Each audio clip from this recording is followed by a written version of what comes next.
Hi, my name is Emily Ewing and I'm joined by the wonderful Carol Hodge for a minisode of Ewing and Hodge Chat. In our minisode today, we shall be chatting all about the AI are coming and what impact, if any, that AI will have on the music industry. We shall chat a little bit more momentarily about ChatGPT. But Carol, are you scared of AI dominating and taking over music? No. That's my starting point. I am not afraid. Good. How come? Elaborate. Come on. Yeah, tell us more. Well, I have been thinking about this, obviously, since we decided to do it as an episode. Yes. And I keep coming back to the Arthur C. Clarke's third rule, which is any sufficiently advanced technology is indistinguishable from magic. And I think that's the position we're at, the point we're at with AI, because it's so convincing that it feels quite spooky and quite scary, in the same way that, you know, if you were in medieval times and you saw somebody perform a magic trick, perhaps involving making a coin disappear, because you didn't understand what it was, you would be completely freaked out and be quite frightened because you think it was magic.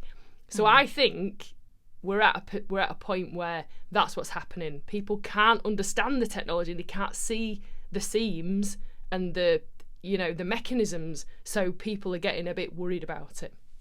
Yeah, it's what's really spooky is I've been seeing like loads of people talk about it on like songwriting forums or producer forums or music forums, like on social media, and it's coming up time and time again. And there's like a lot of people like saying, "Are you scared of it?"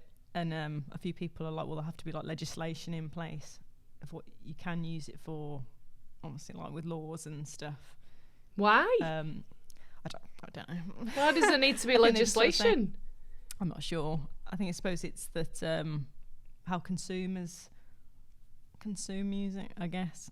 We'll find more about it as it comes, I'm sure, if laws come into place. But I think it's more so like when people consume music, like you said, it's indistinguishable. So you can't tell if it's human or AI, and I think that's what kind of frightens a lot of musicians and producers is, well, you can just program it in. Yeah. And human musicians, as we know it, won't be needed anymore. I guess it comes down to what is the purpose of creating music and what is the purpose of listening to music. Because for me, the purpose of creating music is that, as I always say, I get my catharsis through it, and I get to feel healed and feel better as a human being through the writing process. And then the hope is that other people will hear a song that I've written and also feel some sort of catharsis and feel like, oh, that resonates with me. She's saying what I wanted to say. I'm not alone. And obviously, there's music for other purposes, like having a good time, having a dance, you know. Yeah. But in terms of the emotional thing, which I think is what everybody's concern is, isn't it? It's not that you can create a beat and everyone will dance to it. That's fine. It's the thing of, but what if I have an emotional response to something that AI has created? I think that's the sort of the blurriness that people aren't quite comfortable with. Yeah. Well, I kind of hope it's something that we could use like hand in hand, where some things you're going to have to use AI for potentially, but obviously totally being overrun by AI does make me kind of, because obviously like you and I do a bit of session work here and there, and I think that also makes me a bit like, oh, well, does that mean that we won't be needed at all? But then you kind of hope in some instances people will, particularly for like live work. Maybe studio, it's a bit more concerning, but live work they'll need session players. Yeah, absolutely. I mean, that's an interesting.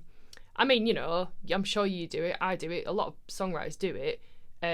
You write something. You know, you write something on the piano, and then you're like, well, actually, I need some drums to go with that. So you effectively use AI to create a drum pattern, and all all the instruments that you create. You might use a loop as a starting point.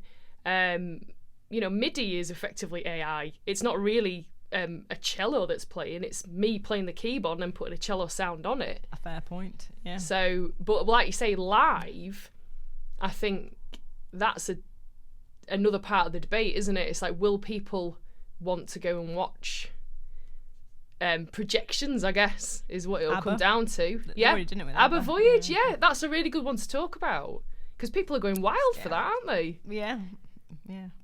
And it's they were all kind of, they were actually performing it. They had like the things on them to capture them. It's just them as younger ABBA. Yeah, which is they fascinating. Were actually doing the movements. It's just because it ultimately it comes down to, what version of ABBA do you want to see? Do you want to see those people in their 80s trying to perform, or do you want to see them as you remember them, or as you've seen the videos of them in their heyday? You know, because they were well hot, weren't they? And that was part of the fun. You know, you got these 4 like really good-looking people having a great time, creating these amazing songs. Amazing songs. Yeah, you don't really want people want to capture their memories, though, isn't it? Yeah, and it's nostalgia. Yeah, and that's what people want. And I don't think there's anything wrong with that. I think it's just accept it for what it is, and be aware it's not the real thing. It's a nostalgia trip, but that's also absolutely fine. Absolutely fine, and we love nostalgia. Yeah, who doesn't? Now, ChatGPT is something we've been seeing pop up time and again. I know there's been some talk about it in the media regards to students in schools using it to help write essays. There's also videos on the social media too of musicians using it to write songs. I gave it a whirl and asked it to write some lyrics about the one and only Freddie Mercury. I sent Carol the results of it. So if you are watching us on YouTube, you'll see a clip of what ChatGPT wrote. If you're listening to us on Spotify or Amazon Audible, hello. So I'll just read out the chorus section here. Again, this is what ChatGPT wrote when I asked it to write lyrics about Freddie Mercury. Freddie Mercury, the king of Queen, a legend of music the likes we've never seen. With his flamboyance and charm, he stole the show. His music lives on, it will never grow old. And I was like, it's how quickly it writes it. Yeah. I mean, that's all right, but it's like something I would have written when I was 12. How dare you? Do you know what I mean? It's like, it's fine. It obviously works. It rhymes. It covers the bases. But does it have any kind of actual flair or character or unique voice to it in the lyrics? Which is the other thing, isn't it? It's like, how good is it? You know, how... If we're talking in terms of, and this is obviously something that will develop as the AI develops, if we're talking in terms of artistic merit, does it have those human qualities? Because for me, as a lyricist, the thing I always listen out for is a really unique way of phrasing the same thing. Because we're all effectively writing about life. We all have incredibly similar experiences to draw from, but it's all about how you frame it in your own way. Somebody, I'm not blowing my own trumpet, but it's just an example. I did a podcast yesterday where I was a guest, and the interviewer said that they really liked my line, it's time that I, politely but firmly, turned the volume down on you. And he said it's like, obviously that thing of like, you don't want to listen to someone anymore, but I've never heard it phrased like that, and it really, really resonated with me. And for me, that was just a throwaway line, but it was what made sense to my experience. Yeah. So, but AI doesn't have any actual life experience. It has a database upon which to draw. That's fair. So it comes back around to that. Will it resonate with people? Will people hear it and be like, oh God, I feel like that. What an interesting way of putting it. I wouldn't have thought of that.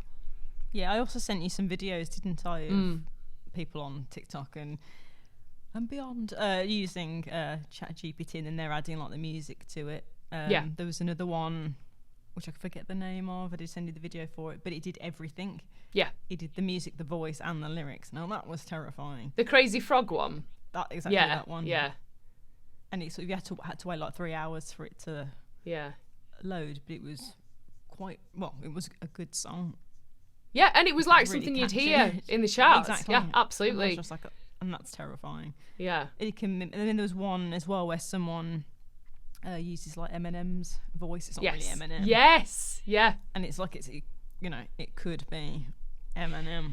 Because that's another thing. That's another area, isn't it? Is the whole deep fake thing. Yes. Because that is Yeah. certainly indistinguishable Now from that's- magic. Yeah. You know, because you're actually seeing it as well, and it looks like a famous person saying whatever you want them to say, which must be very disconcerting if you are a famous person whose face and voice is being manipulated in that way. I mean, I don't know what the laws are around that, but surely there's got to be some sort of protection. Would have to come in. Yeah. I think something would have to come in, because you could use it for all evil. Yeah. Or like, you know, or stuff that is a bit dodgy.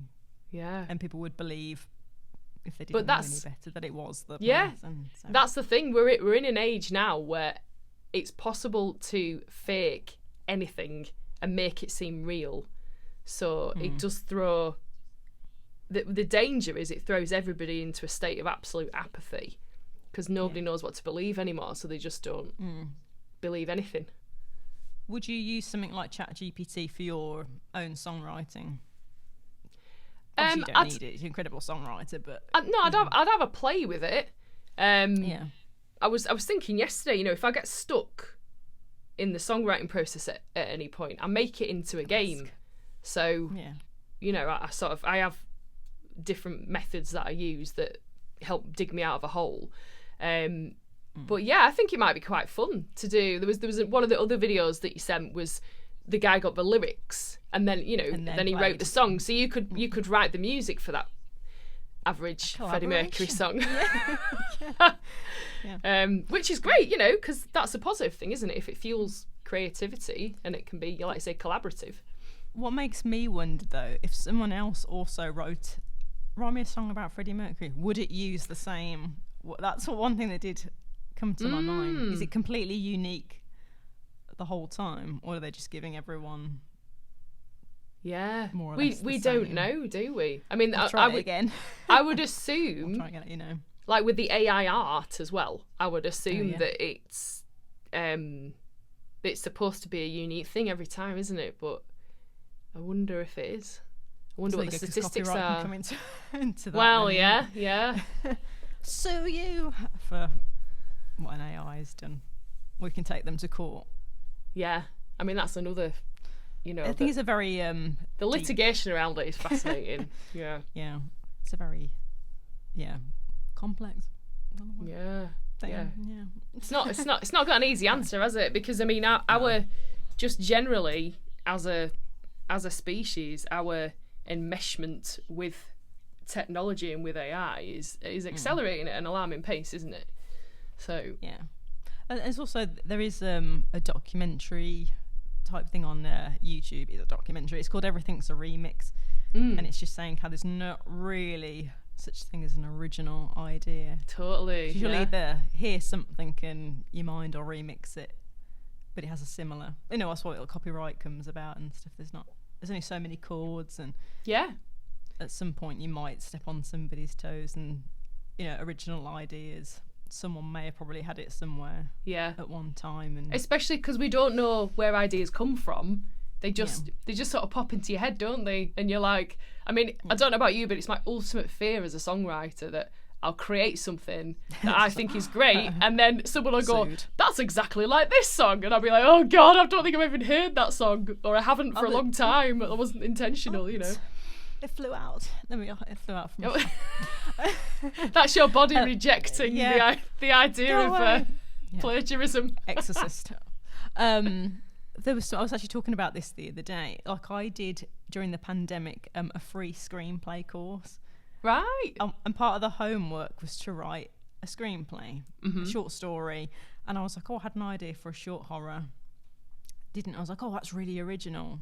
A few weeks later, I was like, I'll see if that exists, and it did. Yeah, and then I went on YouTube, and someone had done this very similar. Well, it wasn't exact, but it was the same theme, and similar things happened in it. And I was like, well, there we go. You know, can't do it because it's touching on like that. Well, the thing about stories as well is what's the theory? There's only 7 stories in existence, and every narrative is an adaptation of one of those 7 stories. God. So like chord patterns, you know, like you're always going to be reappropriating and reusing things.